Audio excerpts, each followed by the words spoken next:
Well, hi again, everybody. Welcome to another episode of 100 Yards of Football. This is the Sports Page with Bob Case, and today we've got an NCAA Hall of Famer. Bob, you're amazing. Every time we come up with a guest, there's another one that you go, really? And what else did he do?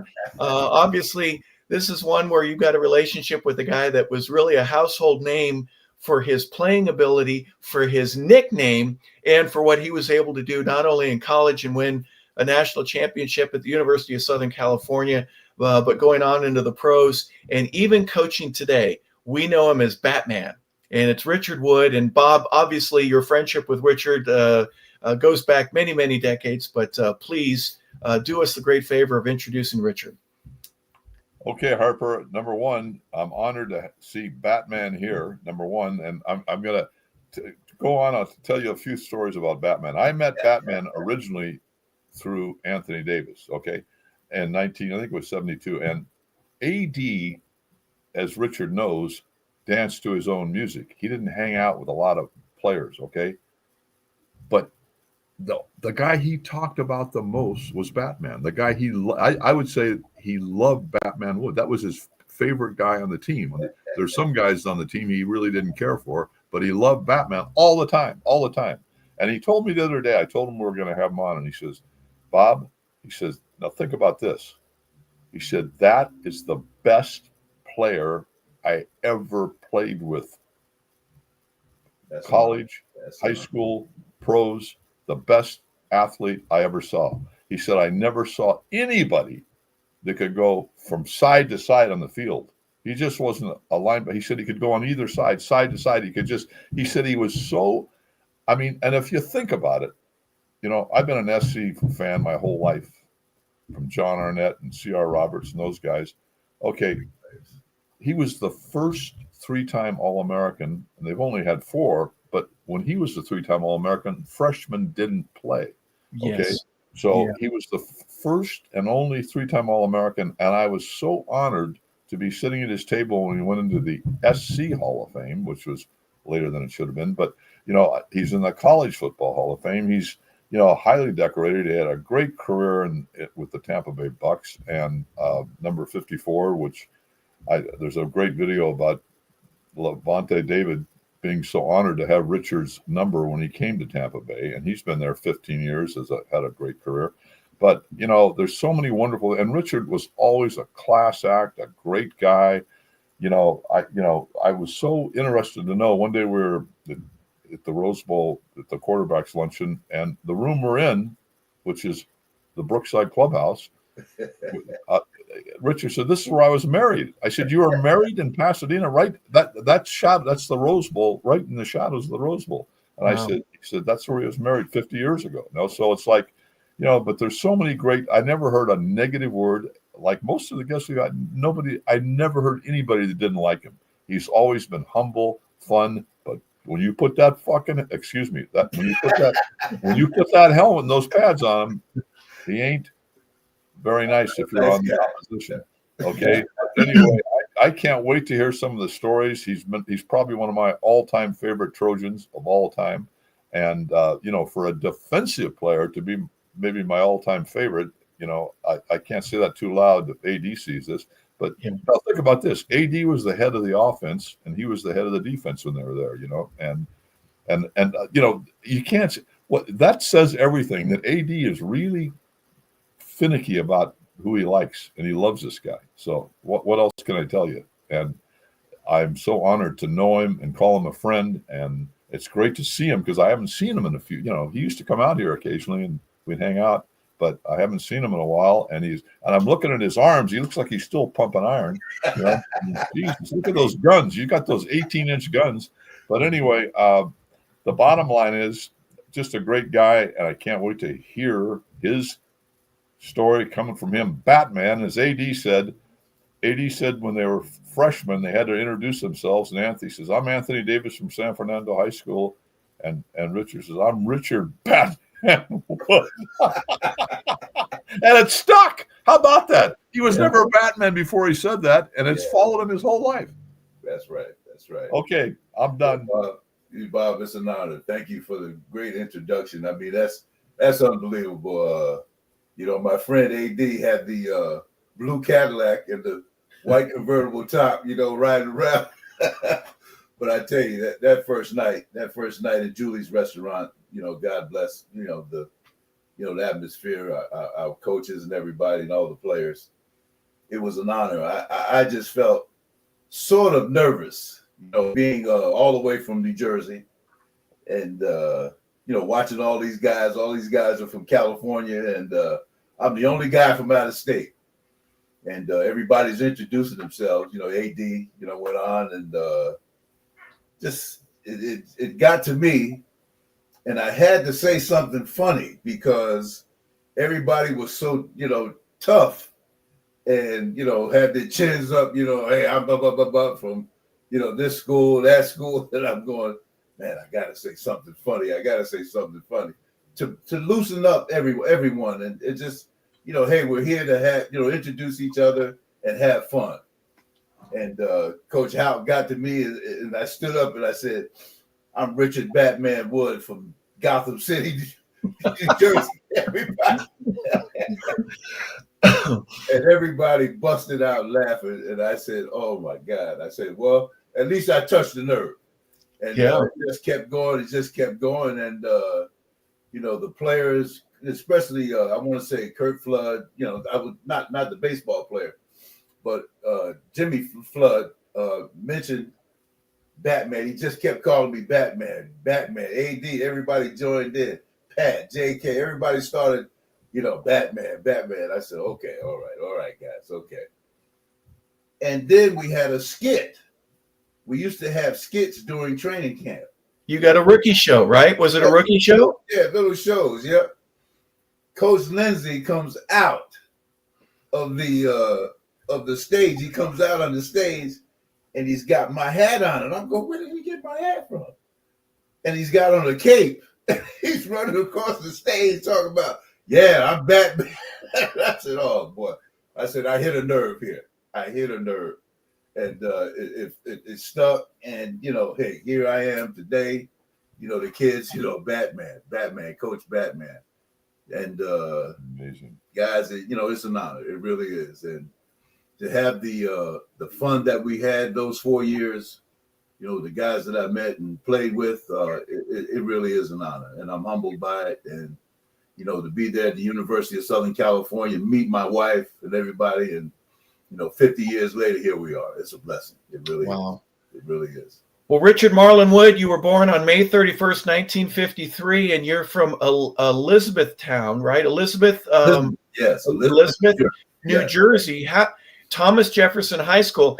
How did you end up with John McKay coming to your door, knocking on it and asking your mom and dad if you could come out to Southern California to play football? We had a hell of a running back at our school, Gil Chapman. And I played offensive line. I was an offensive lineman, a guard. Never played linebacker. I don't think I played 10 snaps of linebacker in high school, Harper. And wow. My coach, Frank Cigarell, meets Coach McKay at a coaching clinic, one of the old AFCA coaching clinics when they first started. Yeah. Down in Atlantic City. Now, everybody knew about Gil because this guy was, he must have scored over 20 touchdowns every year. Let's put it like that. And we lost 3 games in my high school career. And my senior year, we went undefeated. It was the first undefeated team in the school's history. And everyone was recruiting Gil. And I was saying to myself, I was going to join the military. My 2 brothers were career military men. And my brother Jake played baseball, who Bob knows very well. And how about he was Rookie of the Year in 1962 for the Detroit Tigers? Yes, sir. And was a great second baseman, and he's still playing. And he's still playing. Yep, still Richard playing. He's still playing. Yes, he is. Yes, Unbelievable. He is. Yes, he is. And my coach said, Rich, you don't want to go to school? I said, yeah, I'd love to go to college if I had the opportunity. He said, well, they do give scholarships. And I said, well, Coach, I'm working on, going, into the military. And he said, well, no. Let's let's do something else here. Let's look at something else. We were in Vietnam at the time, and my coaches and teachers and everyone, steered me towards, the SAT, ACT, and Rich, you can pass it. You got good grades. Let's think about going to school. One of my coaches went to Syracuse. My head coach, he went to Springfield College up in Massachusetts, and my best coach, Coach Von B, he went to Syracuse, and I can't remember the coach's name, but I think he was there with Jim Brown and so Schwartzwalter. I think it was Coach Schwartzwalter. And Ben Schwartzwalter. Yes, he was, Coach. And I thought about it real hard. And my brother called me from overseas. One was in Thailand. And he called me up and he said, man, I heard you want to join, come and serve. I said, yeah, I'm thinking about it. He said, listen, take your butt to college, okay? You have an opportunity to go to college, you go to college. And, unless you want to be over here where I am, listen to this sound of these bombs falling in the back, this sound back here. He said, no, you need to go to school. And that was my brother, Walter. He spent a career in the Air Force. And I said, well, okay. And so I come back to school and Coach is telling me that someone would like to meet me. And I said, yeah, Coach. He said, what do you think about going to Penn State? And I said, Penn State? I said, yeah, Coach, that would be nice. He said, well, the coach would like to talk to you. I said, yeah, okay. Coach, I turned around in the office and Coach Paterno was sitting there. How about that? Wow. And that, whoo, I said, whoa, wait a minute. So all of a sudden now I'm getting a call from Wayne Fonts from Southern Cal. Yeah. And, Coach Moeller from Michigan. I'm getting these, people, coming to meet me and all. Monty Kiffin from Nebraska. I'm going, wait a minute. Am I making the right choice here? So, I talked with my parents and, okay, Rich, you have a chance to go to college, and you're going to go for free on a scholarship. I said, yeah. They want you to play football. They want me to play football. So I said to myself, well, I must, be pretty good, I guess. And, so I wound up getting all these accolades my senior year, and it was an honor, believe me. But I knew that the guy that I really admired was that running back. He was Gil Chapman. And we worked out so hard. We always lifted weights together and ran, in the park, did stuff together. And even Gil, reminded me, say, Rich, come on, man. I'm going to Michigan. So we decided, I said, well, Gil, I'm going to Southern California, man. It's beautiful out there. Coach McKay is a nice guy. And I love this place. He said, well, you don't want to go to, to Michigan? No. Well, we're going to play in the Rose Bowl against each other. I said, oh, we will? He said, yeah, the Rose Bowl is the Big Ten versus the Pac-8. I said, oh, okay. But subsequently, Ohio State for 3 years. Yeah. And we never got a chance to play against each other.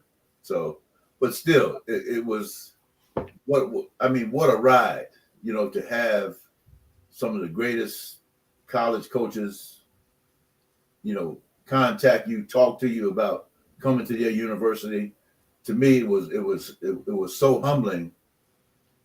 It wasn't hard for me to make a choice after I came to Los Angeles and experienced Southern California, because I met some nice guys, and the thing about it, what's ironic, Dennis Franklin, the quarterback who played at Michigan, I met him that weekend. And I told Gil, he said, look, man, you're meeting guys and just going, no, I'm going to Southern California, man. I think, that's the best place for me. Man, was Dennis on the same recruiting trip that you went out to Southern Cal? Right, he ended up going to Michigan, and you ended up. Yeah, okay. Sure did, and that was something. That was really something. And we knew each other, and we never got a chance. Gil and I, we talked, for 3 years, and it was Ohio State and Woody Hayes, and that was a battle for 3 years. That was a battle. Archie Griffin, great player, and we had our battles. And Cornelius Green, remember Cornelius was their quarterback back in those days. Remember, Cornelius had big hair. You had some big hair too. Now, wasn't Jack Tatum on those teams? No, Jack was before us. Was it? Jack was before us, and yes, John Hicks, who was the offensive tackle.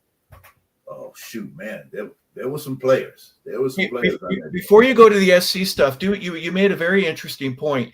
And now that you're coaching, I imagine that it happens a lot for you, where you can tell a kid, "Hey, everybody's watching this guy." And in your case, you said it was Gil Chapman. Gil was your running back. Everybody wanted him. But who was blocking for that cat? That was you. And maybe another guy. And you might have had 1 or 2 plays on film against your arch rival, or it doesn't matter, first game of the year, and somebody goes, "Who's that kid? Who's the guard? He's running really well." So it's not necessarily from geometry, the transitive property, but if you're watching somebody and someone else pops out on film, you never know who's watching you, and you get a chance to meet Paterno and John McKay and countless other coaches. You said, who was it at Nebraska? I mean, Monty Kiffin, opening up the door for you. And so when was the point, Richard, that you said, I have a chance to do this? Was it your brother that was that, but when did you realize I need to keep working out hard and run and stay in shape and lift and do all that because I got a chance? When did you realize that you could play at the next level? I realized I had an opportunity or the chance to play when I started going on these recruiting trips, because that was the way they did it back then. Was you filled out a questionnaire, and I kept getting those letters. From different schools. Yeah. And my coach said, fill out the questionnaires and send them back. Yes. So you had the opportunity, to go on these trips. You can only go on 5. And I chose Bobby Bowden at West Virginia, Coach Sim Beckler at Michigan. I can't remember the coach at Maryland. Close at home. Coach Fanbro out of Kansas. I went out there. Then I went to Southern Cal, and I went to Kent State, and that was when Coach wound up at Washington. Don James. I remember his name. Don James. But there you go, Don James. And DJ. Yep. DJ was at Kent State. That's right. I had a chance, and probably would have played with Nick Saban at the time. Yep. Yeah, exactly. Did Marv Goo have anything to do with recruiting you? I'd never met Coach Goo. I never met Coach Goo on the trip when I came out. It was just Who was Wayne. the number one guy that recruited you? Wayne Fonts. Wayne. Yeah. Oh, okay. Yeah, Wayne Fonts. And I just saw him a couple of weeks ago at one of our reunions. And he's not doing too well, but Coach remembered. He said, "Man, the guy I recruited at 17." Wow. Yeah. Oh yeah, and that was fun. That was fun. But Harper, just to me, I was humbled, and I got a letter from Notre Dame. Shouldn't say that name, but got a letter from those guys, and Marcesian, and I was just enamored that here I am. I'm just an offensive guard. I'm not a star. I block, yes, and my guy runs for touchdowns, and we're gonna win the championship. That was my concern, was just winning, doing my job. That was it. And you have to realize, okay, you're playing against other football teams, and there are other coaches watching those tapes also, fellas. That's what I'm trying to tell them.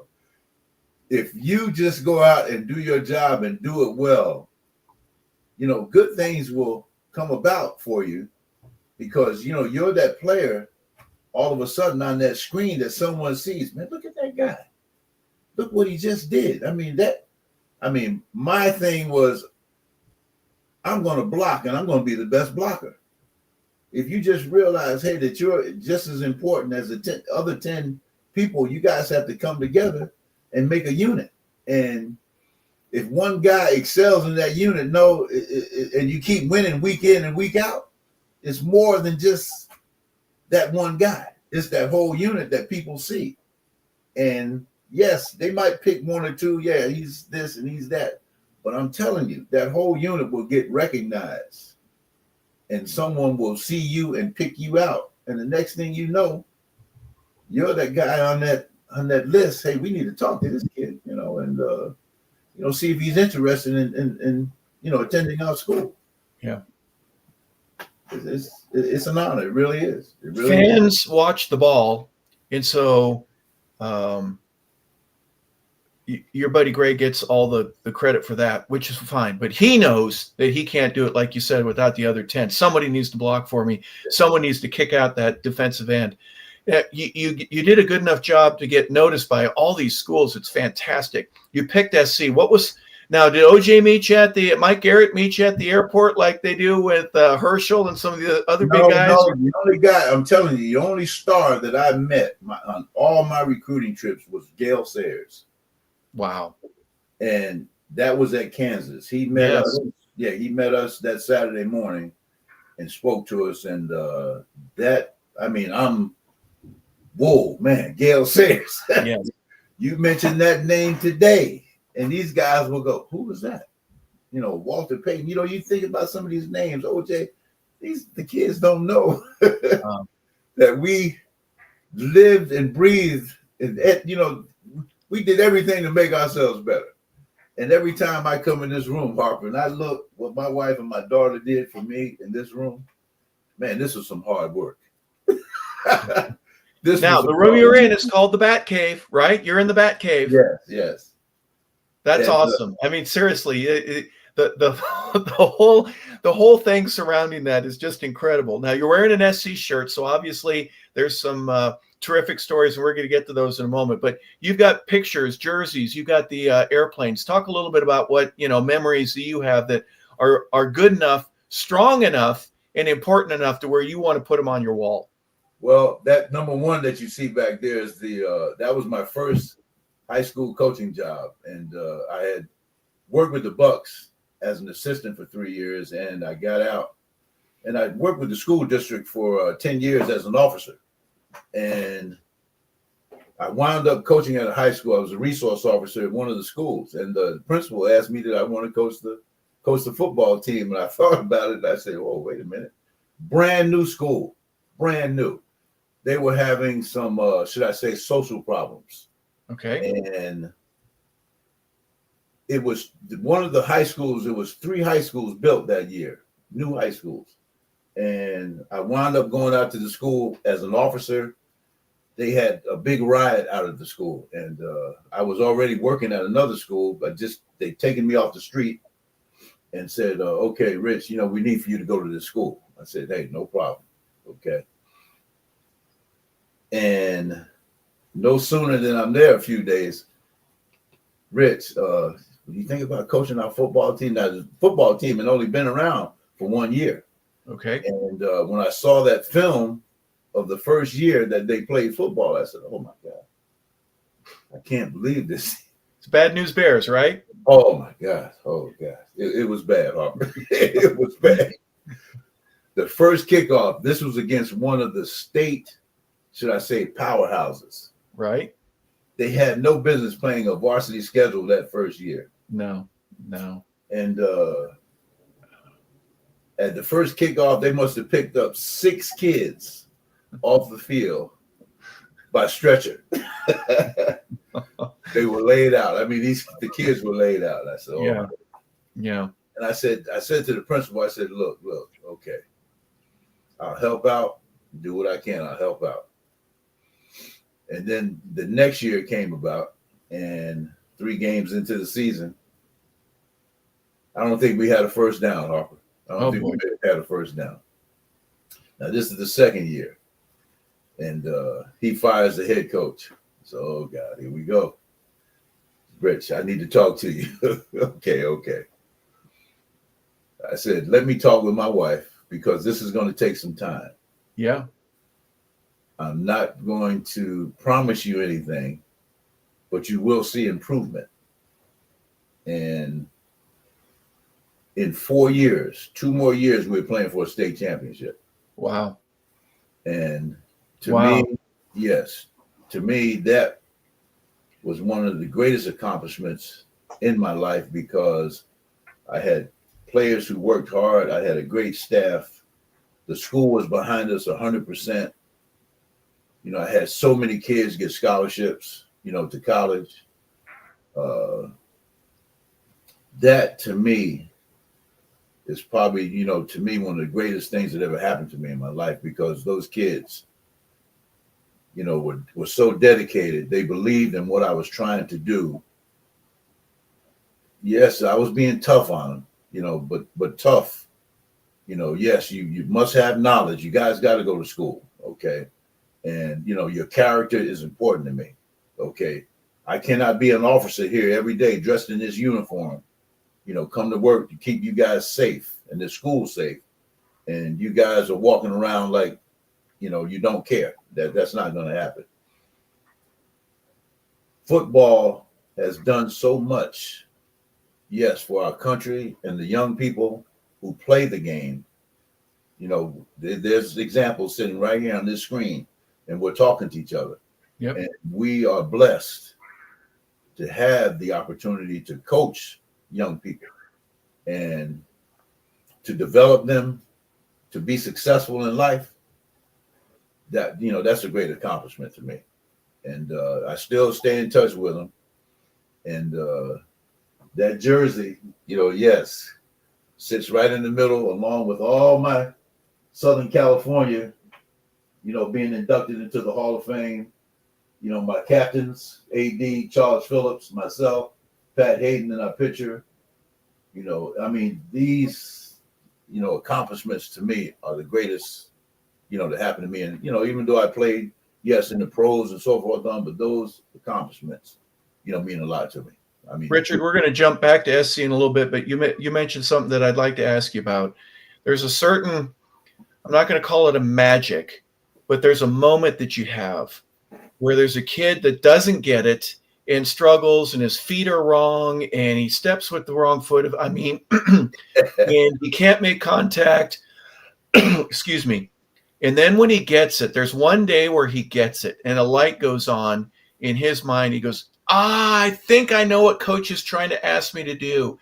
And when he does it in a game, that's a highlight reel for me, where there's a moment, there's something, what you've been teaching me, what you've been talking about, what we've been going over in film, what I draw up on a chalkboard, what we do in practice at walkthrough, what we do at full speed, and you carry it over into a game. And when it works, it's a magic moment.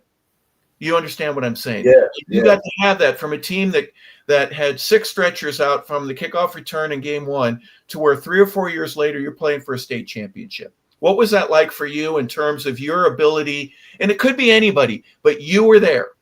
And it was you that kind of centered some things around. We're going to practice better. We are going to do it right. We are going to correct mistakes. We're going to do it right then and right there. And we are going to improve. And you are going to be better football players because of it. What was that like for you? Oh, man. Oh, Harper, God almighty. First of all, I had to instill in the guys, hey, I have to coach you. And, you know, your ability to listen to me as a coach, hey, guys, just open up and listen to me. You know, I'm trying to help you become better at this sport, okay? Then we have to practice, guys. You got to get out here and practice. I mean, it's not going to be easy, okay? And then to perform, you got to come out and perform, guys, and show that your improvement. You know, it's so much to me, guys. You know, I have to see that you're getting what I'm talking about, and what's coming from my heart every day. As I said, I had a great staff, and all of a sudden, you know, things started to click, and I'm going, man, this is unreal. Yeah. Thank you, God. Thank you. Thank you. I mean, this is going on, and the thing about it, all of a sudden now we're a football team. We're inspiring each other, to do well. I mean, Harper. I mean, God Almighty. When you see these guys come together and see their execution out on the field, whoa, man. And you see it week in and week out. I mean, you got to feel good. You got to feel good. Yeah. And, one of my, should I say, my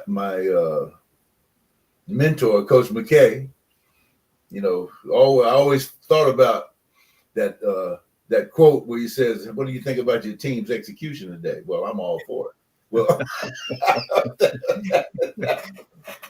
I always thought That's about one of the great sports lines of all time. Yes. The reporter says to him, when you were what, 26, yes, 26 at one point. Yes. How do you feel, Coach McKay? How do you feel about your team's execution? Yes. And his response is still, it makes you laugh. It makes me, everybody. Yes. I think about it. Hey, look. I think about it so much. I want to tell these kids every day, hey, the word is execution, guys. Execution. And, if I told you, they would go, they wouldn't understand because they don't know history. Like us. They don't know history like us. That's Coach. I mean, I have 2 or 3 books, with Coach. His coaching philosophy is so well thought. I always go back. They always say, Coach, you're old school. I said, yeah, that old school. There was a lot of winners in old school, guys. That's all I know. Well, his play on words was amazing. Richard, I've always put it this way in terms of coaching. You cannot teach what you do not know. Yes. So you can't teach anything about footwork or, how to late hand a reception or if you don't know it. That's so right. You took some of what you learned. Did you ever get caught saying something to the kids when you were coaching that you swore you'd never say in your life because the coach had told you that, but then you end up getting a chance to say it and the circumstances are right? Was there anything that was taboo? I will never say, I can't stand when coach says that, but it was right and it's applicable, and you end up saying it 20, 30, 40 years later to a bunch of kids? I really can't say. All right. Because, the coaching experience is a vast one. And I really can't say, I can't remember, too much, but that line, that's my favorite line, about your execution. Yes. Because every time I say execution, I think of Coach McKay. Yep. And it's just, you're in so many different situations, you never try to bring up something, that's too levitant, too funny, but it's going to come out in a certain way. That's all. Yeah. It's tough.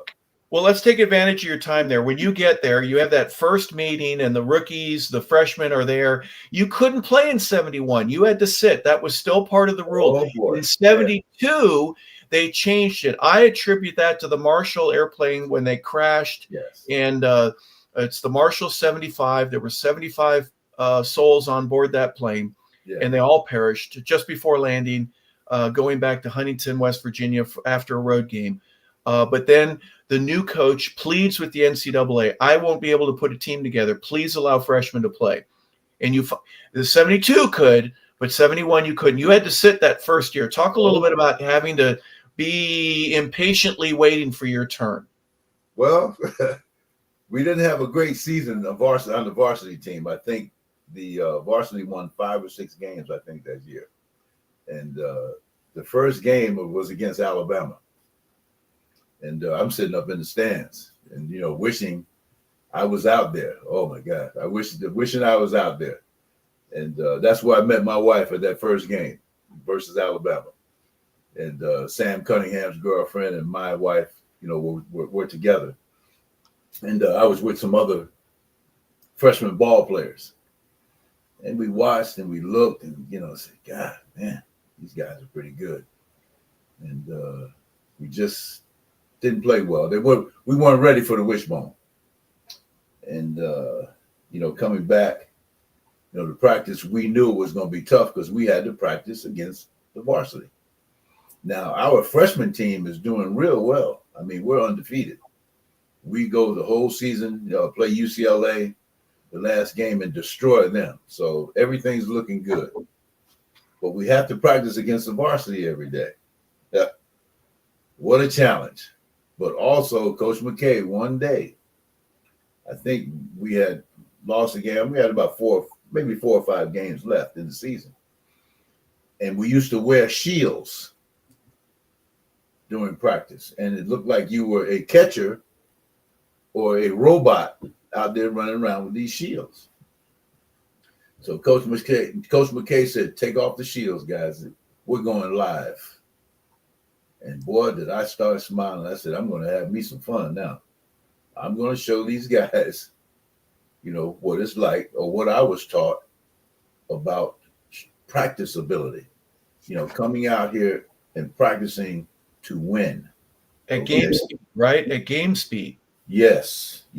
And I'm going to tell you, Charles Young told me a story, the great tight end who played at Southern Cal. And told me a story here last year at the College Hall of Fame dinner. He said, when we saw you, the way you practiced and the way you came and the way you approach practice every day, that sent a message to myself and some other seniors or guys, juniors and seniors that, this is not, should I say, I want to say, this is what we've been doing, but this is how it's supposed to be done. If we're going to win, this is what we have to do to get out here and practice the way this kid practices. And I said, well, Charlie, it wasn't just me. He said, well, you were kind of violent. I said, well, I mean, I'm practicing against the varsity.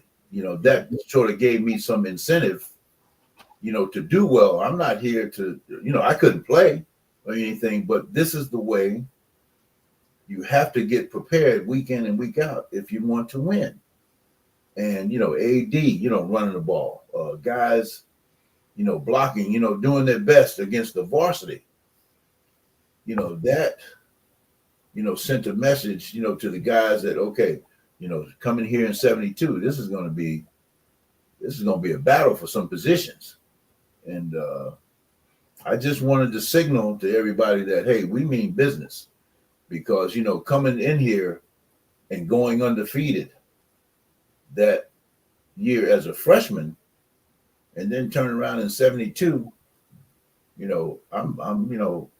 I'm focused on what we're going to do because, hey, we're in the Pac-8 and we have a chance to go to the Rose Bowl. Okay, I'm not even thinking about the national championship. I want to go to the Rose Bowl. This is what I told my coaches when I left Elizabeth. I told my high school coach, Coach, can we go? You think I could go to the Rose Bowl 3 years in a row? Wow. He said, Rich, you guys can do anything you want, if you work hard at it. Because on his wall was the O.J. Simpson UCLA picture, that 67-yard run. Yes, coach, and it was on his wall. He had pictures on his wall, Newt Rockney, all this stuff. And I said, I pointed to him, and then, I said, Coach, that's Southern Cal and UCLA. He said, yeah, you win this game, you have a chance of going to the Rose Bowl if you win your division. I said, man, the Rose Bowl 3 years in a row. He said, yeah, it's possible. And that's all I kept thinking about was we are going to win our conference every year. If we can do it as freshmen, we can definitely do it as sophomores, juniors, and seniors. But, I know we're going to get the talent in here because, hey, once we start winning, there people want to come and be a part of this. And that class, myself, AD, Pat, Charles Phillips, JK, Alan Carter, I could just keep naming names because, we were essential, of that, establishing that foundation, for the next, 2 or 3 years. And hey, Richard, I got a question for you. Go ahead, I Bob. didn't know till today. I thought I knew everything about you. This is why I like these things. I didn't know you were an offensive lineman. Now, let me ask you something. Did they recruit you as an offensive lineman? I played a little bit in my on my freshman team, but no. So when did they turn you in? Who and when did they turn you into a linebacker? Well, I played linebacker on defense on the freshman team. Oh, did I you? went both ways. Yeah, I went both ways. But you had never played linebacker before the freshman Didn't team. play linebacker about 10 Unbelievable. snaps in high school. Unbelievable. Coach McKay, when he met me, when I met him in his office, he said, "Rich, we're going to make you a linebacker." Wow. So it was And McKay. Yes, that was McKay, coach. And when I got there, I played both ways, which was kind of tough. Yeah. But in practice against the varsity, I played linebacker. That was it. Wow. And that year as a freshman, that trained me for spring football. That got me better for spring football, because that's when Coach Lindsey took me under his belt, and we, the linebackers started practicing with him a little bit, and that's my first time playing linebacker full time. Wow. As a freshman, yeah. Richard, I have you at 6'2", about 225. There's no way you're going to play on the offensive line at that level with that weight, because you're a small-waisted guy. You know what I mean? And so I guess the coaching staff figured this out. And the reason I'm saying this is not to be disrespectful of you, but they found you'd be better, especially with your speed. Bob introduced you with, I call you an all-compass player. You could go north, south, east, west, sideline to sideline. You could run. And once you found your spot, isn't it interesting, at least in my opinion, that you could take the advantage of knowing what the offensive lineman was doing? Was he heavy on his hands? Was he light on his hands? Yes. Were his feet a little bit different? Did he look like he was going to pull? Was he going to come right at me? Was he going to go on my outside edge? And using that to your advantage to say, I know before what they do, where they're going, and I can beat him across the line and get to the ball. Harper, you are exactly right, because I knew every block that an offensive lineman could do. Yep. And I could read the guy when he came out, and I used to signal the defensive backs when I was expecting pass. Yep. And Artemis Parker, our great free safety, used to say, "Hey man, how do you know when?" Can't tell you. I can't tell you, but I know. Always thank me, for. But I know. Yeah, I know. Yeah. I know. And I mean, Harper, you can read it, and I try to tell the kids the same thing. When I wanted guys, son, you think about playing linebacker, because you're not going to play, offensive line or anything in college. And I try to convert them over to a defensive player. And I always remind them, hey, guys, if you study, I mean, you have an edge. And I always felt I had that edge. And I mean, all the way through pro football, too, because I would study a guy left and right and in and out just to see what he was going to do. And Harper, that helped me as a player. It did. It did. Yeah. I'm not going to lie. Hey, was Danny Reese one of the guys that you were doing that sign to? Oh yeah. Well, Danny was a corner, so he was farther out. He ended up playing with you in Tampa, right? Yes, he wound up playing with me in Tampa, and what a great guy. And to this day, we're still great buddies, and we still talk. On a monthly basis, we get a chance to holler at each other. But he's taking trips all the time now. But great guy.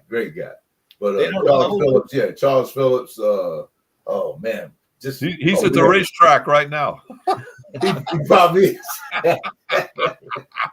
He probably is. Yeah, he probably is. Santa Anita racetrack. Yes, he was the guy that liked to bet. Like the ponies. Yes, he did. Yes, he did. I would think the nomenclature too for you when I played on defense in high school, I would always look at the quarterback, because I knew at the very end he was going to say on 2 or on 1 or on first sound. So I could learn the snap count, because the quarterback would give it to the offensive lineman. If I could see what he was saying in the huddle, I kind of position myself. And if there was room, I would do that. And then I also knew if it was a real short 28 dive, okay, I knew where 8 was. I knew what a dive is. They're going to run. And And if you start talking Y motion, H this, halfback screen, then you could see the quarterback and get stuff like that. You knowing the offensive play call, if someone says, "Hey, hold your water, it's on 3," you could probably signal your defensive lineman, "Hey, they're going to try to get us to jump off sides, guys. Hold your water," right? You know what I mean? You knew both sides of the ball in a way that other players did not. So you had a great, should I say, my first scouting report, Harper, was at Southern Cal. And I want to say, Coach Gould or Coach Mariucci, I cannot remember his name, gave me my first scouting report. And situational defense is what I learned from Coach Lindsey. Understanding, I think he played quarterback. And he was my linebacker coach. And having him, as my, mentor, or linebacker coach, taught us a lot about scouting and offense and looking over, what they do, formations, down and distance, placement on the field. There were so many things that you attributed to, and if you couldn't use that pen and pencil in a proper way, this is before computer printouts. Yeah, they called them keys or indicators. Yes, what do you see? yes, Would you get tested on that in some of your meetings? Not while I was in college, but in professional sports, yes. Absolutely, yeah. And you could tell what that offense was going to do before it even got started, especially that, spot on the field or down in distance and by formation. Now there's so much. And I say it because, they must understand, hey, yes, the fundamentals, but situational offense. Okay. And the defense that they're playing against, there's so many intangibles. It's crazy now. I mean, and that computer printout now these days, I mean, oh my God, there's a lot. It's quite a bit. It's quite all a bit. The tendencies and everything that's part of that. Hey, Richard, we talked a little bit about your Batman nickname and how you got that. How did you get number 83? Very unusual linebacker number. Well, there were some great ones before me who wore it. Charlie Weaver, who's at Willie Hall, and myself. I was honored to wear the number because I had seen these guys play on TV. And remember, hey, the Wild Bunch, come on now. You don't remember the Wild Bunch. There's something wrong. Al Cowlings. Al Cowlings, hey, great guys. Yeah. Tody Smith. Come on. That up front, those guys were great ball players. But to wear 83, and even the guys who I, wound up playing in the pros said, man, you wore a high number. That's a receiver's number. I said, look. They put a number on my back, and the guys before me were all Americans. Yeah, that wore that number, and I was going to wear it proudly, and not diminish anything about that number. So, it's a great point. Great point. The SC tradition, yes, the way that they honor their past is very unique, isn't it? I mean, I'm not saying other schools don't do it, but the way SC does it, Trojan for life, etc., and the number. And what you're given from a football perspective, very importantly, it's considered, it's deliberate, isn't it? Yes. And it was at that time. I don't know if they still do it because I don't see, 28. I don't see 10. I don't see certain numbers, out there now. But hey, for me to put on 83, meant a lot to me. And because I said, we Charlie and who's that? Jimmy Gunn. Willie Hall, those guys before me meant something, because I saw those guys on TV. We watched college games back east, as much as we could, when, we had a chance to watch it because we played games on Saturday. We played our high school games on Saturday afternoon. We didn't play on Friday nights back then. Yeah. So you had to, you had to get home after a game and get home and watch, college football. And, there wasn't any tapes or so forth or videos or any of that stuff. So, you had to watch it when you got the chance. Hey, Richard, I got a question for you. Yes, sir. Regarding college football. If you could be a Division I head coach, would you want to do it with NIL?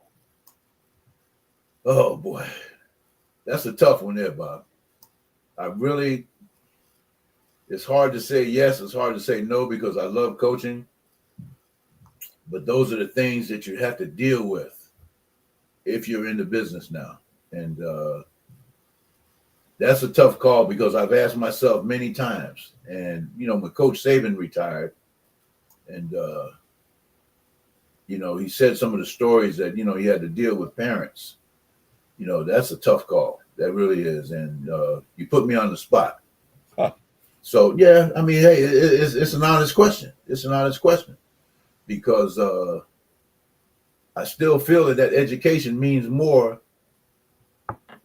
I didn't have the money. No, I didn't have the money or so forth on to do what I wanted to do in college, but I ate, I had my studies, I did what I needed to do, but, now it's become so much, guys can make more money in college than they can play, just about playing pro sports. In my era, of course, because we didn't have the type of salaries, that they have now. Harper, you know that. Yeah. But, here we are. It's a new era, and it's got to come to a point, we're going to have limits on this. That's Richard, when I look at Richard Batman Wood, I think a Trojan, okay? These guys today, they're here one day and gone to be at UCLA. If they don't like the coach, they can be at UCLA the next week. That's right. I mean, the whole thing is just unbelievable. There's no loyalty or commitment to me. I see kids, I listen to the television. I say, this kid's been at 6 schools. This is ridiculous. This is ridiculous. My dad, I'm going to tell you, I got homesick. Yeah, Richard Wood got homesick. I'm a human being. Yep. But I talked to my father. My father said, son, you decided that's where you wanted to go. You made a commitment and you're going to stay and you're going to work and you're going to do what you need to do to go to school and to play ball. You'll be fine. You do what you got to do. Don't you talk about coming home. I don't want to hear that. You made a commitment and finish that. Now here I am talking to a guy that never played a down of football, baseball, basketball, but he knew something about commitment. And that really pushed me over the top. Now this is my freshman year. Hey, I'm homesick. Dad, I want to go. No, you're not. You can forget that. Your brothers are, successful military guys, and your brother Jake, hey, these guys are, doing what they need to do, and you're going to do the same thing.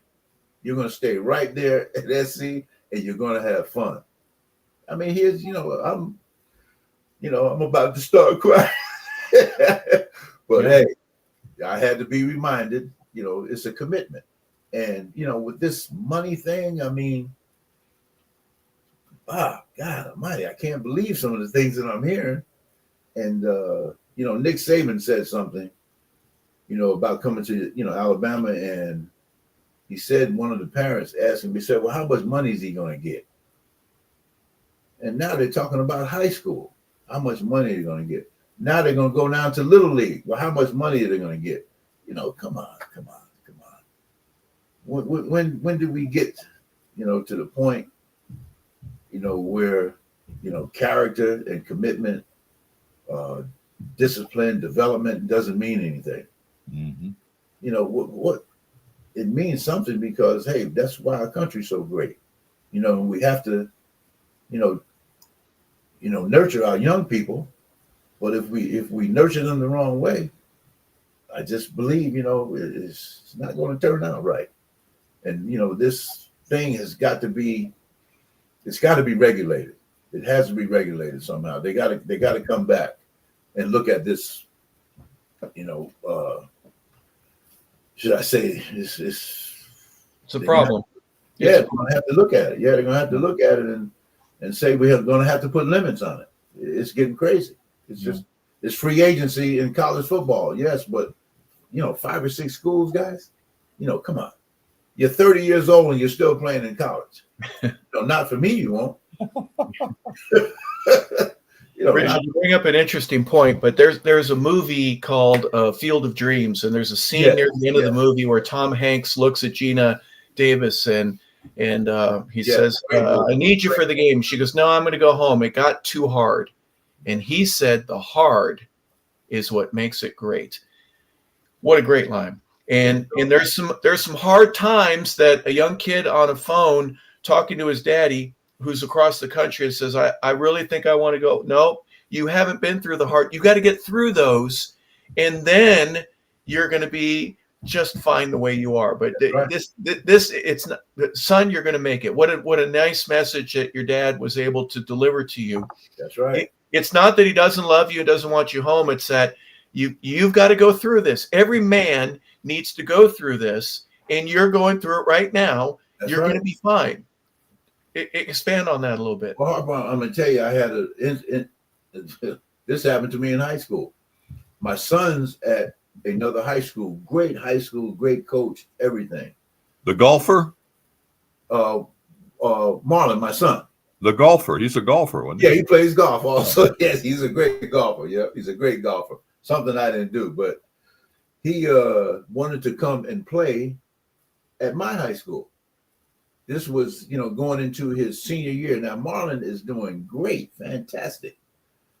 And, Dad, I want to come play for you. No, you're not. And it kind of shocked him a little bit. I said, Marlon, you're at a great school. You're on your way to college. You're doing great. I want to teach you something about loyalty. Okay, not just coming to play for me. I mean, even the kids on the football team found out that he wanted to come and play for me, and they were worried about it. I said, guys, don't worry about it. He's not coming here. He's going to stay right where he is, okay, and have a great year there where he is. Stay with his team. Hey, University of Washington, what can I say? Pasadena, he goes to Pasadena City College for a year. Made a great run back. Remember that? Yes, he did. Yes. And, this guy here, now he's an academic advisor for IMG. And, military career after college and then IMG. I mean, look, just do what I asked you to do. I want to tell you a story about Coach Ogeron. I got to tell you that regarding what we're talking about. Right. I used to go to the recruit dinner every year where they would announce the incoming recruits at SC. So I would sit at Brian Kennedy's table, and Coach O would sit there, and he would say to me, now, like the offensive line coach would introduce all the new offensive linemen that signed, and the DB coach would introduce and the quarterback coach would, and Coach O would say to me, the honeymoon's over. I'm done kicking their ass. Yes. Now I own them. Now think about this. That's right. Today, when they sign is when you got to start kissing their ass or they'll be gone to some other school. So those days are over. When Coach O said, I'm done kissing their ass, they're now, and the work's going to start, you can't do that now because if they don't like how you talk to them, they'll be at Stanford the next week. Yes, that's right. That's right. I mean, they're so, should I say, I'm not going to say soft, but you're right, though. It's crazy. We had a kid, just recently here at the high school, the offensive line coach, who's a Princeton grad, great guy, played college football, just yelled at the kid. Just yelled at him because he got upset. The coach got upset with me. The next thing you know, I'm transferring. There you go. Yeah. What? Yeah. And he was going to be our starting center. And I said, wait a minute, Bob, you're kidding me. He said, Coach, he decided he's going to go to another school. He said, just because I yelled at him. And I had to say something. He made a mistake, but I was, coaching 5 other guys. And I said something to him. He's very sensitive. Yeah. Very sensitive. Hey, Bob, they wouldn't like Marv Gould. No, unbelievable. 100%. Former Marine, come on now. Oh, he was and I had, and I'm going to tell you, I had Oh man, Buddy Ryan, my first year. Yeah. You know, former military guy. Yeah. You know, and Coach Lindsey with his enthusiasm and exuberance. I mean, I had some great coaches, and hey, all I did was model myself after them. Hey, this game, hey, you got to be excited about doing this, and those guys were great coaches, and you know, we look back on it and say, man, is it that hard, you know, to accept the fact that, you know, guys, you know, this is a game where you know it's violent and it's physical, and you have to be, you know, excited about doing this. If not, you know, come on, Harper, you're snapping the ball. Hey, I'm not going to let him hit me, you know, but you're in a position. Hey, that's a tough one. And you got two guys over me on both sides, and you know exactly what I'm talking about. Well, I got to do this. This is my job, and I'm going to do it to the best of my ability. That's it. That's it. But man, just to get a comment, you know, a sharp, you know, tone or whatever, and all of a sudden, oh, I don't want to play. I'm going somewhere. Unbelievable. This guy here is too tough on me. No, there's no such thing in this sport. There's no. Richard, you brought up Buddy Ryan. My understanding of Buddy, and I played for him in Philly. Yes. And we talked about this the other day, where our heels had to be on the sideline. You had to have your helmet under your left shoulder. You did not have to salute or put your hand over your heart, but you could if you wanted to. But his attention to detail for that, my understanding was that he was a sergeant in Korea, and he lost a couple of his guys. Yes. And he never wanted to give less than 100% in their honor. Yes, that's right. That's right. And so he was very demanding in many respects. And the greatest compliment that I got from him was he called me dumbass, right? He called everyone dumbass. But yeah, same here. My dumb that's the highest level that he'd either call me my number, 87, or a dumbass. It was one or the other, right? But that was his code. Here's the thing about that. In any coach, if I as a player know that you love or care about me, or that you respect me and that you want me to succeed, yes, as a player, you can call me anything you want, because I know that deep down you're wanting me to improve and be better. Yes. I get, but the coach that doesn't like me, he can't get away with that. So please kind of talk about that fragile black, white, gray line that some coaches and players don't develop the relationship. They're not there long enough. They don't go through the hard times together without one of them wanting to leave or the other one saying you're not good enough. Is that experience something that you can share? Well, Harper, I'm going to tell you, you know, and going back to Southern Cal, the same guys I came in there with as freshmen was the same guys 4 years later as seniors. Yeah, won the national championship. We might have lost one player. That's it, maybe one player. And you talk about Buddy Ryan. I mean, Buddy was so tough on me as a rookie my first year. That helped me as a professional athlete. Not only, you know, being on the same team with Joe Namath and, you know, should I say Winston Hill, Ralph Baker. Yeah, some of those guys, Randy Rasmussen, the guys who went to the Super Bowl. But still, you know, that, should I say, relationship means a lot, because it, you know, this is hard work. You know that this is hard work. Everyone knows you just can't put on 25 pounds of gear and not, you know, have some stress, you know, on your mind and your body. But the fact is, you know, that work, and you talk about Buddy, and I think about my brothers, you know, who, and my dad, you know, these people were tough on me.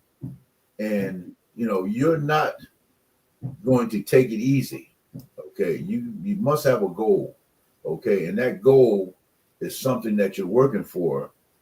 And to accomplish that goal, it's going to be hard work. It's not going to be easy. You know, we're not going to, you know, pat you on the back unless you really deserve it. And that's why I say, you know, to me, to be a Hall of Famer or be an All-American and all this other stuff. As I said, this wall or what my wife and my daughter did for me. Hey, I come in here, as I said, man, this was hard work. This was hard work, and this is my place to contemplate. But I'm telling you, teams, they're all different kinds of cultures. There's 8 or 10 different cultures of teams. But as an individual, on teams, you have to come together because, your simple goal is, are we going to win? That's the thing. Are we going to win? And I got a compliment. And, you talked about Buddy and the way, the guys lined up, before the game. Yes. I did that at my high school, this school right here. And I would always have my kids stand on the borderline with their left foot on the line or right foot. I can't remember left or right foot, but they had their helmets in their right hands. And the officials would come up to me and said, Rich, that's an honor to see your kids, with so much discipline. And to me, what I was doing, just like, Buddy, I was honoring the fact that here we are in America playing this game on this Friday night in this stadium. Okay. And everyone should be thankful that we have this opportunity, right, to do this. And if you don't, then please, I don't need you on my sideline. You don't need to be a part of this. Okay. Because this is something special to me. And I always tell the kids, if you lose this one, okay, we got another chance next week, because we always get that other chance to do the right thing. And let's get out here and work hard, do what we got to do to try to win this one. But the point is, hey, we are, should I say, focused on what we need to do, 100% to be together and accomplish this goal. Yeah, and one thing, focus is a great word. Mike Singletary nearly quit because Buddy was so hard on him in Chicago. But what Buddy was doing is said, I need one guy to do everything that I need to get done and say everything that needs to be said.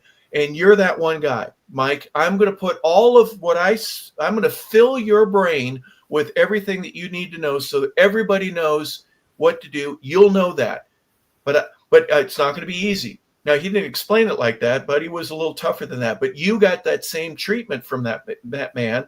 And he said, everything that I have, I'm going to pour into you, and we're going to be a great defense because of it. That's not an easy responsibility to receive as a player, is it? That's right. Because I'm going to tell you, Coach McKay made me a captain in my sophomore year. Wow. Calling defensive signals. Yep. And we went undefeated. And we had one of the best defenses in the country. Now, a lot of people say that was the greatest team in college football history. I don't think they were ever behind all year. All year, Bob. All year. And as I said, I say it 1,000 times. I played with some of the greatest football players in college and in pro football. Yes, there are others, but man, to be on a team with some of the guys I played with, it's an honor. It really is. Well, let me ask you, Richard, if you don't mind, because I have the 72 roster. You open on September 9th, which now they're playing in August, but on September 9th, there's 54,000 Pig Suey fans. They're the number 4 team in the country. You go to War Memorial Stadium in Little Rock. What was that like for you getting off the bus? And I'm sure the people were so friendly. They were so nice. They wanted you to tailgate with them. Talk a little bit about that very first game that season. Can you remember anything from Arkansas that year? Well, yeah, I remember the fact that, that big pig that they had in that cage running up and down the field. Yeah. And, there was some naysayers there. And we had some, should I say, some foolishness on one of our floors where somebody painted a KKK symbols on our mirrors in the hallway. I remember those mirrors in the hallway. Really? Wow. Are you serious? You guys, hey, you getting ready to play SC, and we're gonna come down here and whoop your behinds out of here. And that kind of, I said, man, I never thought, but it was, somebody playing a game with us. Sure. And maybe it inspired us or anything, but no, I got to play against Joe Ferguson, and these guys are rated real high in the country. This is my first game as a sophomore, and I'm thinking about my wife on television. She's on Hollywood Squares that night. What? Yes, and this is her birthday on the same day. Wow. Yes. I thought you were focused. I thought you were going to tell us all this great, and you're talking about your beautiful bride being I'm thinking about her. Yeah, I'm thinking about her. She's on Hollywood Squares, and this is her birthday on September 10th. And I'm going, wait a minute, man. I am so, messed up here.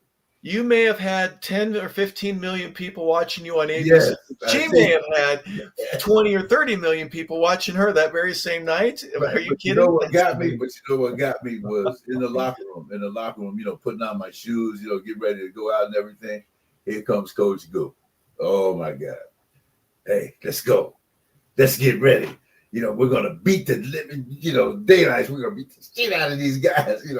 I'm going, yeah, coach. Yeah, coach. I mean, this man is this man would get you so pumped, by his actions, about, just, he wanted to play. That brought your focus, that brought you into focus. Yeah. That, here we are, we're getting ready to play one of the top teams in the country. And we're in a stadium that's, full of Arkansas fans. I don't think we had 100 people that wanted SC to win, but we came together and had a hell of a game. And hey, I just wanted to win. That was it. Let's win this football game, and one of my best games. Yeah, Did you sack Ferguson? Yes. Yes. I figured so. Yes, I did. I did get a hit.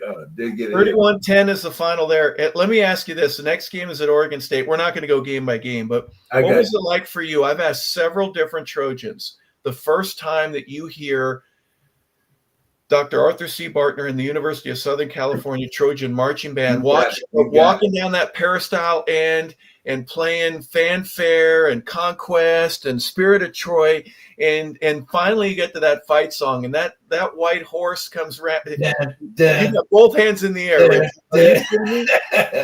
They're playing it. They're playing it for you. Hey, boy, Harper, what are you talking about, man? I'm fired up, Jack. Here we are. The stadium is packed, to the top. Hey, these guys have no chance tonight here, buddy. Not tonight. And, my gosh. Yeah. You have to be there. You got to be a part of it to to really get into it. And, everyone, flashing, I mean, and the horse. Come on, man. There's nothing like it to me. You couldn't look, and especially because you met your wife, but the song girls, when they're doing their little thing, and the student section, you don't look right, but the band and everything about it was just amazing. It made playing football inspirational. Yes, absolutely. I've been to thousands of football games and SC games for years, but there's only one game that I've been to where nobody sat down the second half. It was Charlie Phillips intercepting that. It was like you said, the guy what's the guy's name that made that block? Harper, you told me that was great. I forgot. David Lewis with the tackle. David Lewis with the kickoff. Yeah, on the kickoff. But I mean, that game, I say in my life, hundreds and hundreds of NFL games, college games. That game they're all supporting actors to that particular game. Never have I ever seen anything like it, or I ever seen anything like it again. It was like two separate games and two halves, and they were. I just never. The words can't. You had to be there. Harper was there as an 11-year-old kid, but you had to be there to actually feel the vibe. Harper, you were at the game. You were at the game. My cousin was a student. I sat in the student section. I threw cards at halftime. Yes, Oh my God. Agree with Bob Avery, but you were there. Tell me a little bit about the first half, Notre Dame and the option and Clements. Or no, it wasn't Clements. I can't remember who the quarterback was. Tom Clements. Tom Clements. Yeah. I'm telling you, they looked like the number 3 team in the country, and they didn't romp, but they were very, very successful. Every drive ended with a score or a field goal. Talk about it from your perspective. The first half, 24-0. I was surprised. I was really surprised. And, what are we doing? I mean, we couldn't, for some reason, we couldn't make a play. We couldn't stop them. We couldn't just do something to slow down their momentum. And luckily, it was halftime. They got 24 points on us, which I still don't understand how, they beat us that first half. But at halftime, there wasn't any yelling, there wasn't any screaming, there wasn't any cussing, swearing up and down. We were trying to get focused on what we needed to do. And Coach McKay brought us together and talked for a minute and said, AD is going to take this touchdown back. He's going to take this kickoff back. I even forgot we were getting the ball, the second half, because it was just we were so in disarray. We just didn't understand what was going on. And it was a shock, definitely a shock. And because we had done so much, to bring us to this point. And we're on national TV and we're getting our butts kicked. I mean, we're getting our asses handed to us. And Coach McKay, just as calm as he can be, stood up there in front of us and said, hey, AD's going to take this kickoff back. And we're going to get some momentum and get this thing going. We need to, get ourselves, up and going. That was it. That was it. He didn't swear. He didn't cuss. He didn't do anything, but tell us, hey, to go out and play football the way I know you guys can. And the next thing you know, boom, touchdown, AD, touchdown. Bam, they come in on defense. Shoot, we light them up. Bam. Next series, okay. They try to throw a pass downfield. Charlie Phillips. Shoot, here we go. Punt. They punt the ball. Here comes Marvin Cobb. Touchdown up the sideline. I'm going, oh, boy, this is unreal. Offense. Touchdown, touchdown, touchdown. AD gets 5 touchdowns, man. And I'm going to myself, this is unbelievable. I'm all on the sideline saying, what the hell is going on? I'm still in shock and awe about what's going on because, all of a sudden our team came alive. I mean, this is unreal. I've never seen this in my life on any sport. Now, even the Denver Broncos or whatever, the game the other night where they score in the fourth quarter, they come back. But 30 points. Yeah, 30, yeah. Yeah, 30-something points. And I'm going to myself, well, it's possible again after watching that the other night. But that game at that time, I don't think I've ever seen a game like that, Harper. I never have. Notre Dame and SC. It wasn't SC and Washington State. Right. That's exactly. This is a big game. And we just wiped them out, man. It's still, to this day, it's still, one game that just stands out in my life. How in God's name did that game turn around like that? We got 55 points, just like that. Unbelievable. Okay. In Just 17 game minutes. Yes. Yeah. Unbelievable. Yeah. And I think, Coach Parseghian, God bless him, that had to, yeah. Bye-bye. He retired after that. Yes, he went back to South Bend, and within 3 or 4 days, he goes, I think I'm done. I don't want to do this anymore. They said the number one question that he had his whole life is, do you regret kicking the ball to 8? He has asked that question. Hey, but I'm going to tell you, and when I, went into the College Hall of Fame, we went to South Bend. That's when it was in South Bend, and some of the nicest people, and they treated me like I was, I thought something would hate me or something, or no such thing. No such thing. First class. They talked about that game.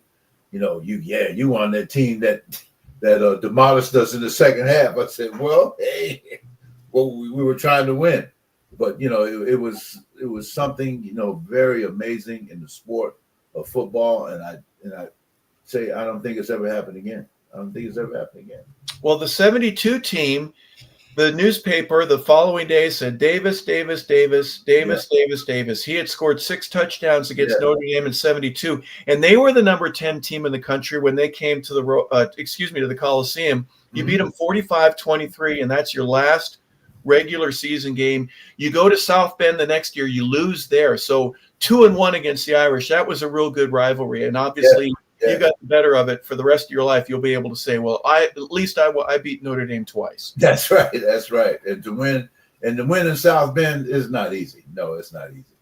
And the game last week, I mean, it's a tough call, to go to South Bend and play a game and win. It really is, especially, a rivalry that's been going on for almost 100 years. Come on, guys. Come on. That's a tough one there, buddy. That's a tough one. And they're trying to take it away, which is just unbelievable. This new coach, I can't believe it. He wants to play a bunch of tomato cans, Southern Missouri, and these teams, and to keep his, Anyway, you talk about defense, and I'm talking to a defensive rock star. This guy didn't know shit about defense. I'm telling you. So I don't want to get on him, but I understand. It's you have to be physical. You got to be violent and physical and so many things, but you got to be smart. As I said, situational defense. It's got to be in the players too. It's got to be in the players. And I mean, bottom line is, do you want to win championships? Yep. Do you want to be a championship athlete? I mean, you don't train hard. You don't train, to be selfish or to be self-centered or all this other stuff.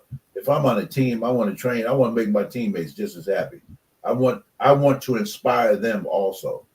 Okay. And inspirability is something that I think is losing. We're losing that in sports and team sports.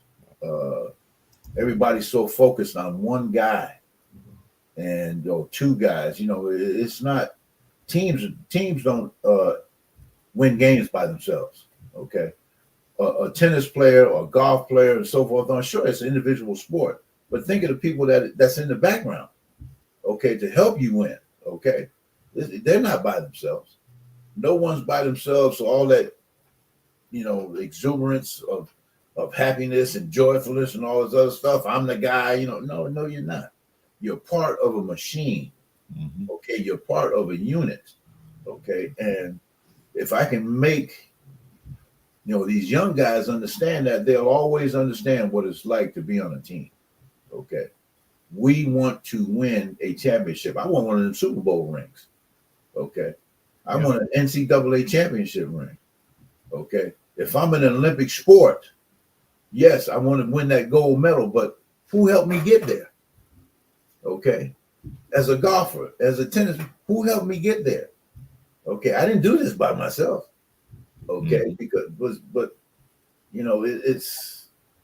it's gotten crazy now. To me, it's just, man, you got to refocus ourselves as teams. And it takes time. That's why I said I'm a Simonetti fan, coach up in Indiana, because look at Indiana. Yeah.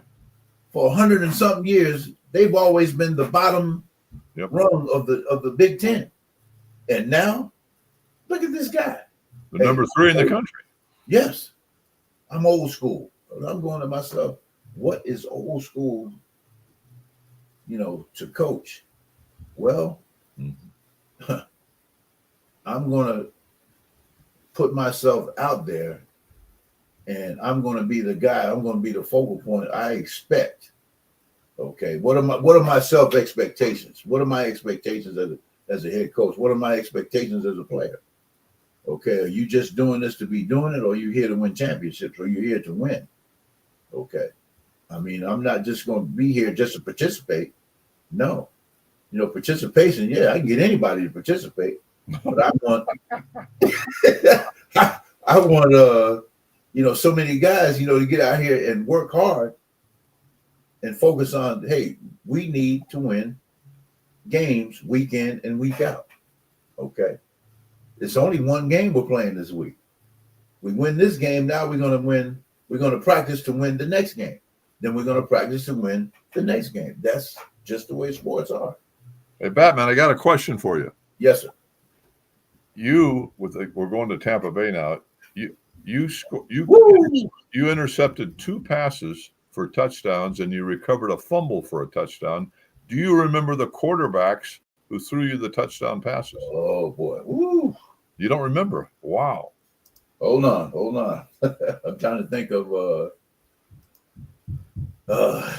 New Orleans might have been Bobby Douglas. Oh, okay. The lefty? Yeah, the one that played for Chicago. He was in Chicago. Yeah, he was one of the first running quarterbacks. Yeah. Yes. I think Bobby played at Kansas. That's a great picture of Batman right there. What a great shot. That's in Minnesota. You're a little. Hey, you even though you're from New Jersey, Minnesota was a different kind of cold, wasn't it? Oh, it was cold. It was cold that day. It was cold that day. I think they had to. We had a little snow. But it was cold. Because you look at the official right next to you. He's got his ears covered up. He's got gloves on. He's probably got 7 layers underneath him. Where is that, in Minnesota? Yeah, that's Minnesota right there. Wow. Yes, it is. Yeah. That's a little warmer. Yes. Hey, man, I got to ask you before we go, and I know I want to be respectful of your time. The creamsicle uniforms. You got to be kidding me. You're a professional football player, and you're wearing this. These are your colors. Well, I'm going to tell you, but Harper, that's orange to me. That's orange, red, white. That's orange, red, and white. The initial colors in 1975, when the team was established, was orange, red, and white. Now, where the name creamsicle came from? Yeah, I do not know. It's okay. All I know is that is orange, red, and those are beautiful uniforms. Yeah, they are. But they're not when you lose and you lost. Hey, do me a favor, real quick. Yes. You mentioned when you were in the recruiting process and when you visited with coaches. What was it like for you when you got to go and play in front of 106,000 people in 72 on January 1st, 1973 against Ohio State, the number 3 team in the country? Just real quick, tell me, I mean, you go out for warm-ups and there's celebrities everywhere, but it's a tight field. You don't have a whole lot of room and there's people everywhere. What was that like for you? The sun is out, but by the end of the game, it's as dark as it ever could be, all during that process. And you win. Harper, what's the Rose Bowl like? Tell me. I'm going to tell you. To step into the Rose Bowl. Okay, now, yes, we had a chance the day before or whatever to do our walkthrough and so forth. But to get ready for the game, man, I started crying. Because I couldn't believe that I finally got my chance to play. In the Rose Bowl. Finally got my chance. And there was no way that this team was going to beat us. There was no way. We were going to complete that season undefeated. But I finally, realized, hey, we're on the big stage. I mean, I went all the way back to the Arkansas game, but, man, stepping into that Rose Bowl and being 11-0, and getting ready to play, one of the best teams in the country, Ohio State, there was no way they were going to beat us. And all I can remember is just Sam flying over that line over and over and over again. And every time they're not going to get a chance to score, okay? And if they do score, it's going to be lucky that they got this far. They had Pete Johnson, right? Pete Johnson. Yes, Pete Johnson. You're talking about a truck. Yep. A tank. That guy was a daggone tank. And we slowed him down. And, Woody was not fancy. There was nothing, trickery about him. There was nothing. We're just going to try to run the ball. So we knew what we were up against, and there was no way they're going to beat Southern California that day. No way. Man, that was and during the energy. close. That was during the energy crisis, and they had bumper stickers that said "Conserve fuel, burn Woody." Yes.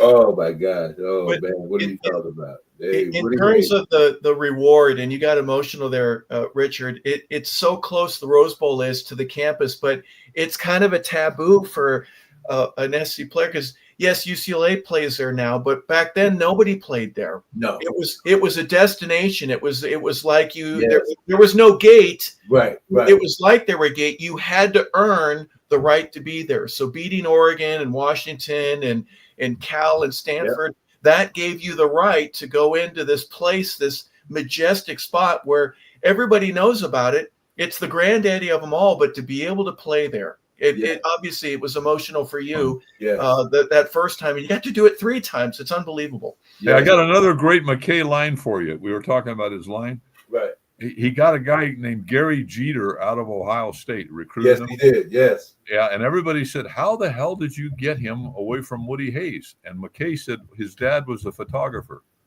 Because Woody knocked out photographers. Oh, boy. You talking about a great find there, boy, because Gary, helped us, win, and God bless him, what another great player. There's another great guy. I mean, we scooped him up in Southern Cal. We got him. We got some great ones. Yes, he did. Yeah, yes, he absolutely. Did. Well, Richard, we know that you're a busy man. You're coaching at Tampa Catholic. You're a part of the administrative staff there, the Crusaders. One final thought from you. What do you take from your playing days in the NCAA, in the National Football League, that you're able to transfer to some of these other young kids to keep the game great? Well, Harper, I knew you would ask me that, and it's, I try to tell, different parents or players about the abilities, that your son, must have. First thing, can you coach the young man? They have to have the ability for someone to teach them. It's not, yeah, coach, I got it. Yeah, coach, I think I got it. No. It's the ability, to go out after that, not just the coaching, but you have to be able to practice, okay, and understand we're trying to teach you the fundamentals of the sport, okay? What you might have heard or what you might have thought or seen somewhere. No, look, we're trying to do this in detail, okay? We're trying to do this in detail. And then we want you to go out and perform, have fun playing the sport, no matter what it is. Hey, I enjoy drag racing. I race cars. And every time I tell somebody that, they go, what? I say, yes, I enjoy drag racing. I always love drag racing, NASCAR, Indy cars, hey, Indianapolis 500. I'm in front of the TV every time and I'm wishing that, man, I wish I could drive one of these. But, okay. Inspire each other, because as I said, to play on a team means a lot. You don't go into a business in a corporate world, military, I don't care what it is. You have to work with each other to become successful, okay? You're not in this thing by yourself. I've been married to a great lady for 50 years that's been putting up with me and my foolishness. From Pasadena. Yes, she's from Pasadena. I mean, not too far from the Rose Bowl. So I am blessed and thankful. Bob, Harper. I spent 5 years overseas, okay, coaching European players, for this game. And it meant something to me because they, you could see in their eyes and the way they talk how exciting it was for them to have a former player of the sport come over and teach them, what I knew about this game. And that was not just, me, I was enamored with him, but I was honored to do this. I mean, I never thought I'd be in Holland.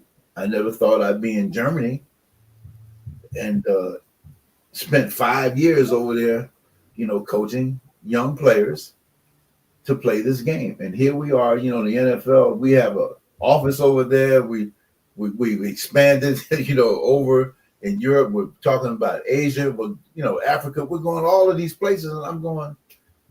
Football has evolved, and I'm glad to have been a part of this. And I want everybody to know, hey, I am thankful. God blessed, to do this. And my father, as I said, did not play any sports. He didn't throw a football. He didn't throw a baseball, no basketball. All he did was work. And he worked for General Motors, and you could see, that he raised 9 young kids to be successful. 9 of us to be successful. And I happen to be the last one. But I am blessed to have the family, mom and dad, that I had.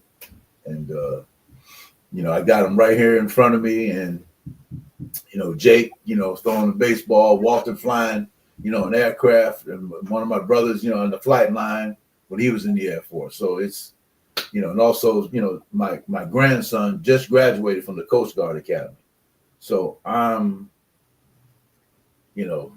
thankful. I'm in this seat, talking to Bob Case, Harper, LeBel, and, former NFL player, and Bob with those people that he know. I mean, great people, great people. Man, I'm none any greater than Batman. I'll tell you that. Hey,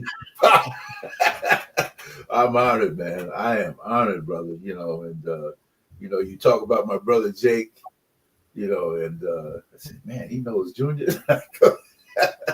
I'm honored, man. I'm honored, believe me. And I try to tell people how honored I am to be able to coach their children. It really is something to me. And, God put me there, to coach them. And, I could be in the NFL, yes, but I'm not going to fight it. I'm not going to fight it. I could be at SC, I always wanted to, wondered if I would come back to SC. You wouldn't want to be there today. No, it's a tough call, Bob. It's a tough call. And, I know it's, we'll bounce back. We'll bounce back, and hopefully, we'll finish the season out on a positive note. And, as I said, it's an honor for me to coach. It really is. Because I always think about the guys who coach me. Yeah, it's an honor. It really is. Well, Richard, we are so grateful and honored to have you on with us. You certainly show the humility towards the game and towards all of your teammates and the people that you've had a chance to meet and have an influence on your life. And I know that we need to cut this a little short because of a commitment that you have. Yes. But for your 10 years of service to the National Football League, your Hall of Fame induction into college, very briefly, you're a 2-time national champion at the University of Southern California. You were 2-time a consensus All-American in 73 and 74. You were a first-team All-American in 1972. And for all 3 of the years that you were able to play, you were all Pac-8, 72, 73, 74, first team there. As a linebacker and as a person, you excelled in so many different ways. And we are grateful that you would take some of your time to be with us here today on the Sports Page. I'm honored, Harper. I'm very honored. And Bob, they love you, appreciate you guys. And hey, anytime, give me a shout. Hopefully the next time. Hey, I just want to say one thing. Yes, sir. As a football player, I love this guy, but even more as a human being. So the word heavenly bound, I think Batman is heavenly bound. And I mean that from the bottom of my heart. And just a first class. I love the story about your dad saying, stay to your commitment. I mean, a guy that never had a jockstrap on. In other words, there's so many good things I learned today, and I never knew you were a lineman in high school. You can know somebody for years, and on this show, I learned things I never knew. So Bob, I wanted to be a blocker. I wanted to block. Yeah, Case said, no, you're going to play linebacker. Because I don't think a lineman is going across the field each way faster than me. Thanks, Bob. Thank you. Well, I hope the next time, I'm at Pomona, maybe winning a race in my class. Yeah. But I'm Or trying. if you get out to Ontario, out on the track there, and be able to go 195 miles an hour around turn 3, See, you're talking about IndyCar racing now, Yeah. Or that stock would be- car, anything that goes fast. Well, Obviously, the only thing I could fit in Harper is a drag car. Well, yeah. Hey, did you ever hear of Woods, Cook, and Stone? Yes, Stone Woods and Cook. Yeah, Leonard Woods was my buddy. He Get was out my of here. buddy. Yeah. Oh yeah, yeah. That the car is in the Drag Racing Hall of Fame. Is it really? Yeah, Yeah. in Pomona. Yeah, it's Wow. out there. Bob, I grew up watching those guys, man. One of my brothers, in the Air Force, he was a mechanic, technician. Right. And he would take me out to Englishtown all the time. That's how I got interested in drag racing. Wow. Amazing. Yeah. Well, Richard, you said coming back, we would love to have you. We talked a lot about SC. We didn't talk about everything.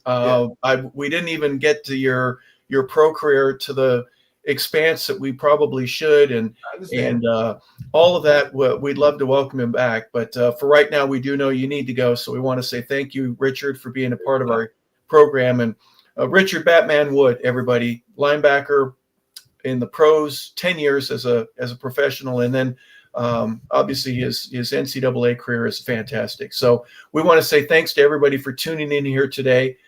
This has been the Sports Page with Bob Case, and we want to let everybody know how much we appreciate you being a part of the show here on 100 Yards of Football. So if nothing else, we just want to wish everybody a great, but no, not great. I always say let's have a fantastic rest of your day. We'll talk to you soon.